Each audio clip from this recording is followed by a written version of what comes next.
il faut le dire Ahmed ba tey itam ci aéroport Ziguinchor bi nga xamante ni nit ñi ñu ngi doon wax ni tëju bi mu tëju woon dafa yàgg dafa mel ni le 30 avril moom itam dina opérationnel. waaw xam nga Nafi Déthié dama koy féliciter pour la première fois pour une seule raison xam nga ñun rigueur problème mu délai dañ ko daan am fii Sénégal. wax dëgg yàlla ñun man bi mu commencé ñu bëri jàppoon nañ ne dafay jaay kilifteef dafay jaay nangam mais démb pendant la conférence de presse man j'ai compris beaucoup de choses yoo xamante ne nii li tax mu doon mettre la pression ñi nga xamante ni ñoo géré woon chantier bi au chef de projet ba dàq ci kenn lenteur moo taxoon. alors bu ci njëkk aéroport Ziguinchor bi comme ni nga ko waxee dinañ ko tijji daal je pense moom tamit le 30 lañ koy tijji vol bu njëkk bi ci la ciy dem moom yàggatul. oui après le premier ci la ñuy def li nga xamante ne nii moom mooy vol commercial yi si lañ ciy commencé daw. JOJ yi nga xam ne moo gënoon a yitteel chef de l'État mu wax ko une fois ci ay ndaje wala ci conseil interministériel démb. porte-parole gouvernement bi nee na grâce à Déthié demoon nañ sax bay wax ne est-ce que JOJ yi dina mën a am mais grâce à Déthié ak rigueur bi mu teg ñu fay liggéeyee presque lépp à 90% lépp pare nañ ba ci stade Iba Mar Diop bi ñu gënoon a ñaaw njort li ci des bëreetul presque 5% moo ci des pour ñu livrer ko et beaucoup de routes aussi wax na ne ci calendrier président de la République la des pour mu ñëw inaugurer comme li nga wax l'état continuité la maintenant cette rigueur là nañ ko lawal fépp mu ànd ak suivi parce que coût ak délai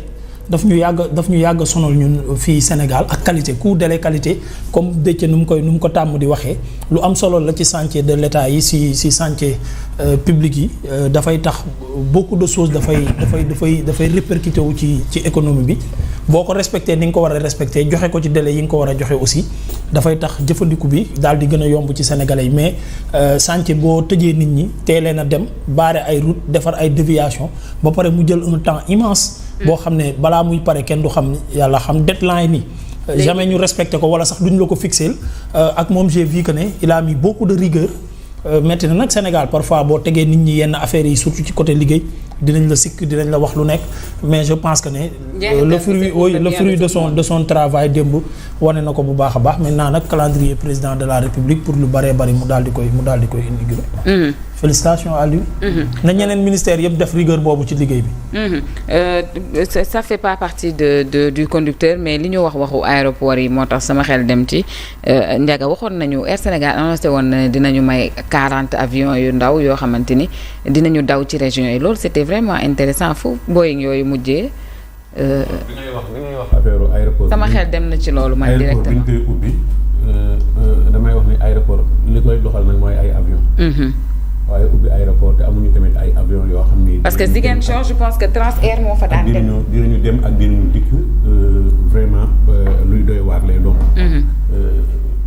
maa ngi am ñoo xam ne buñ may information buñ may wax ay cadres yoo xam ne ñoo ngi leen bëgg a affecté fa nga xam ne moom mooy fële ca aéroport bu Ziguinchor mais problème bi moom mooy liggéey bi nga xam ne moo fa war a am est-ce que am na fa. parce que lii nga xalaat ni moom la ñuy xalaat. parce que tamit ubbi ko te amul ay avion yoo xam ne dinañ fa wàcc amul ay horaires yu ñu respecté tamit moom ak bañun koo ubbi moom moo gën. mais lu ci mën a xew rek moom mooy Déthié dafa am na mérite am na mérite parce que tamit man li ma contrôle ci moom rek moom mooy ay nawleem yi muy taxawal di ay kilifa yu muy taxawal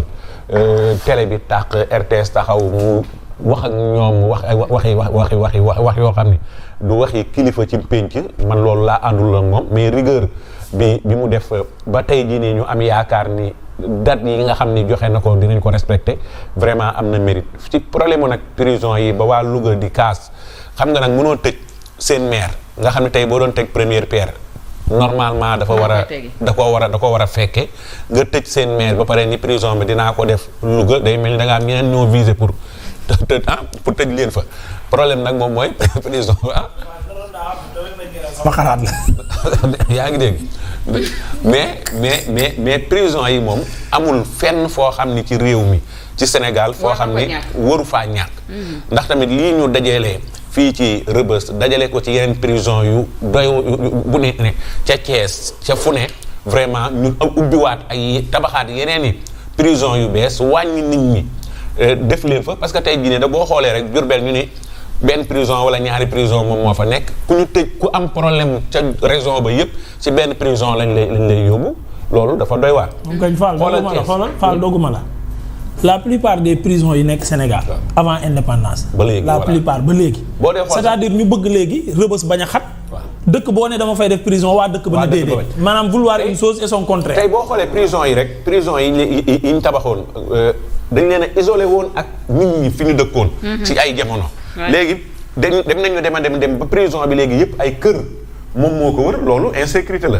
li si des nag moom mooy raison bu nekk war nañ la tabaxal prison bu mag a mag boo xam ni vraiment tamit dina wàññi li nga xam ne moom la détenu yi di dund li nga xam ne moom la détenu yi di dund ci biir prison yi mu doon loo xam ne lu metti la tëddaay boo xam ne tëddaay bu metti la tey ku am xel tuuti di nga nangu ni kat prison yi dañ ko war a gën a yaatal dañ ko war a gën a bareel te yàlla musal ñu ci bu baax a baax. Ndiaga Mamadou plutôt maa ngi ci sama booy ngi ba tey de fan lañ ci toll ji doon def Dakar Ndar Dakar Diourbel Dakar maanaam Dakar région yépp quoi avant peut-être ñuy ñëw ci la sortie de Déthié. aéroport Ziguinchor nag moom. lu ngeen ci mën a d'abord xam nga.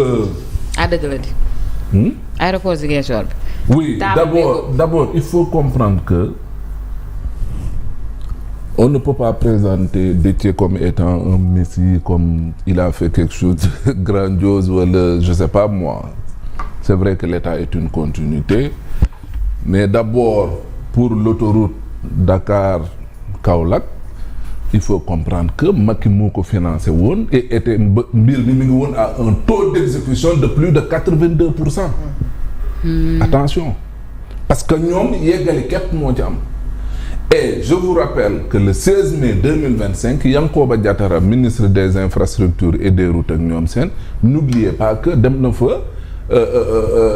kii nañ la tuddati visite, il nous rappelait qu'ils étaient à un taux d'exécution de 91%.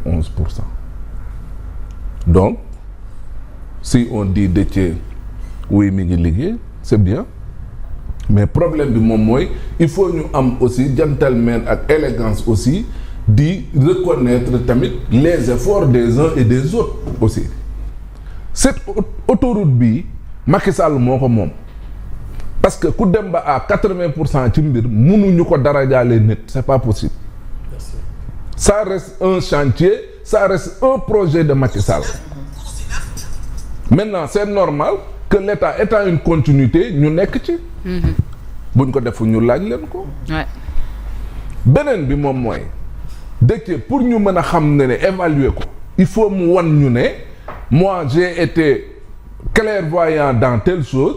j'ai pensé ça, financement bi lii la maa ko conduire lu ko jëlee bout ba bout ni Olof Njaay di wax. C'est là où on pourra juger justement Déthié lan la def. Mais man gisuma Déthié lu mu def lu extraordinaire. maa ko jëlee Ndar yóbbu ko Ndakaar. Oui, parce que lépp